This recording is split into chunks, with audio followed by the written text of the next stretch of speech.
Well, the vaccination debate brewing throughout the U.S. for years, and the recent measles outbreak at Disneyland is bringing the issue once again to the forefront, including right here in Maine. Right now, a bill is being considered in the state legislature that would eliminate the philosophical exemption to childhood vaccines.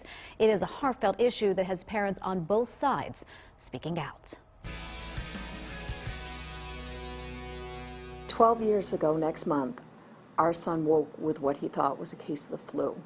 As the day progressed and he started experiencing pain in his legs, his girlfriend checked in on him and discovered a rash on his body. Jerry Greenwell says it turned out that her 23-year-old son Jerry had contracted meningococcal meningitis.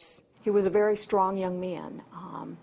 When he first entered the hospital, the doctors gave us every bit of encouragement because they felt that he was so strong and healthy, and that hopefully he would not have any repercussions from the disease. Unfortunately, that was not the case, and he died within days. Jerry says her son never got the meningitis vaccine because they didn't know about it. It was devastating for our family to be going through the grief process after losing Jerry, and to have the doctors tell us that this was a potentially vaccine-preventable disease. We really have decided not to make fear-based decisions. We want to take all the information we have, make a wise choice, and not be, I'm afraid of this or I'm afraid of that, but really make sound choices based on science.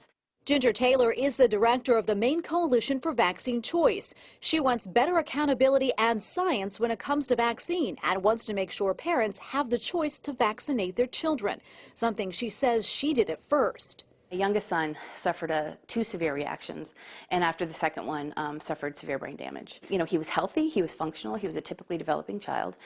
He was vaccinated and then suffered a severe regression. And then there's a series of vaccines at 2 months, 4 months, 6 months, and they get a little bit farther apart at that point. Dr. Jonathan Fanberg is a pediatrician with Maine Medical Partners Pediatrics in South Portland. He says some parents hesitate in getting their kids vaccinated due to fears of side effects, in particular autism spectrum disorder. But he says vaccinations are safe and effective. And these vaccines have been out for many years. They're followed by VAERS, vaccine adverse reporting, and we don't see downside side effects of most vaccines. And the ones that do run to rare problems are looked at very closely, and in rare cases have been pulled off the market. So I compare vaccines to wearing a seatbelt.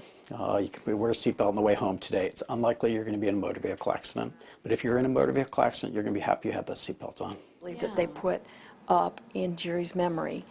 Jerry Greenwell agrees. Although it's a very personal choice to some, meningitis, not unlike a lot of other infectious diseases, is possible to prevent, and it's way too dangerous to ignore.